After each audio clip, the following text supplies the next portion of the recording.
Good morning. As promised, just from what we went over yesterday, I know we went over some exercises. I just wanted to give you a video visualization of what we did, and then what I'm going to do is email you the reps and sets for what you're dealing with.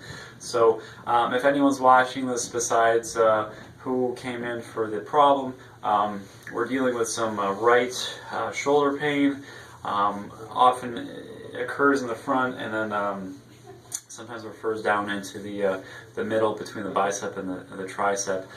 So in this particular case, closed grips, pulling or some pushing tends to aggravate it.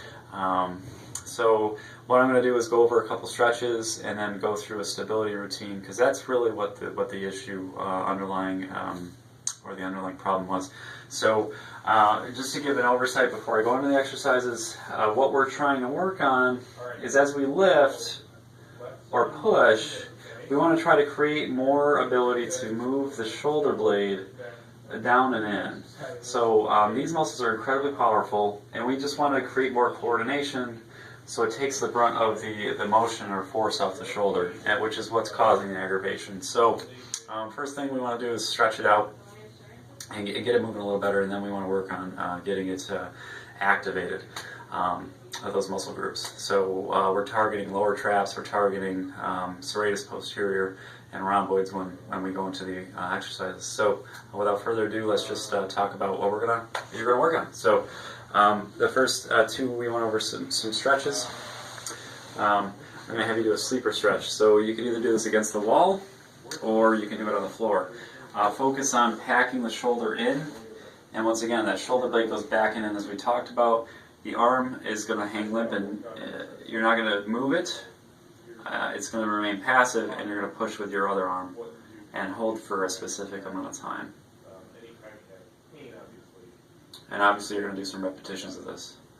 And you only need to work on the right shoulder at this point. Second stretch we did, remember, it was against the door frame or the box as we had talked about in the gym. Once again, you're going to pack that shoulder inwards. Arm is lengthened out, and you're going to have a wall or some form of resistance, getting into a lunge position and creating some torque towards the opposite side, getting a pull through the bicep. Now let's talk about the activation exercises. Now, there's a couple we didn't go over, so I'm just going to address those as well, because they're very useful. Oh, I'm going to grab a band behind it too. So, two of the things you already probably do for warm-up, or just rather one, the follow-through can be excellent for what you're dealing with.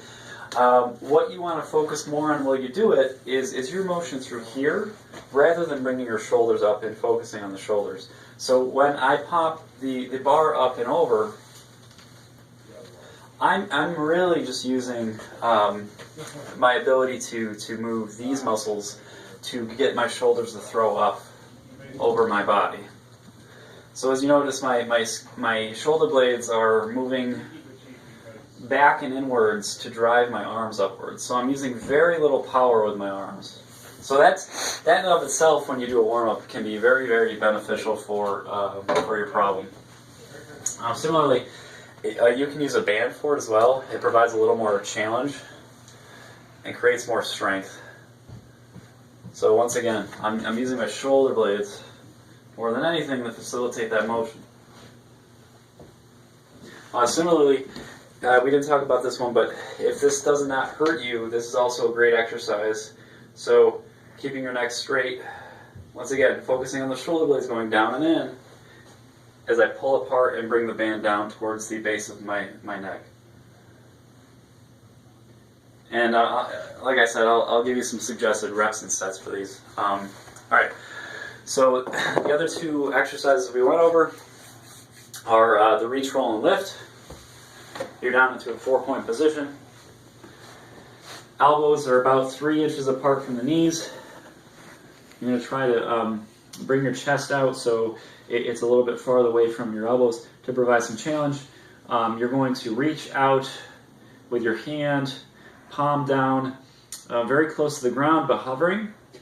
You're going to turn up and you're going to lift.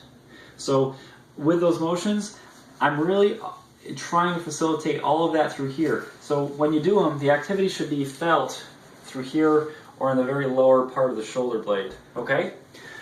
And then the second exercise we had discussed just to start with here, before I see you again, is just a sidelining external rotation. Once again, focusing on the shoulder blade being the point of the motion. And you would want to use like a 5-pound weight for this. So there's a start. Let's just have you try to include that in your accessories, and I'll give you some reps and sets, and we're good to go.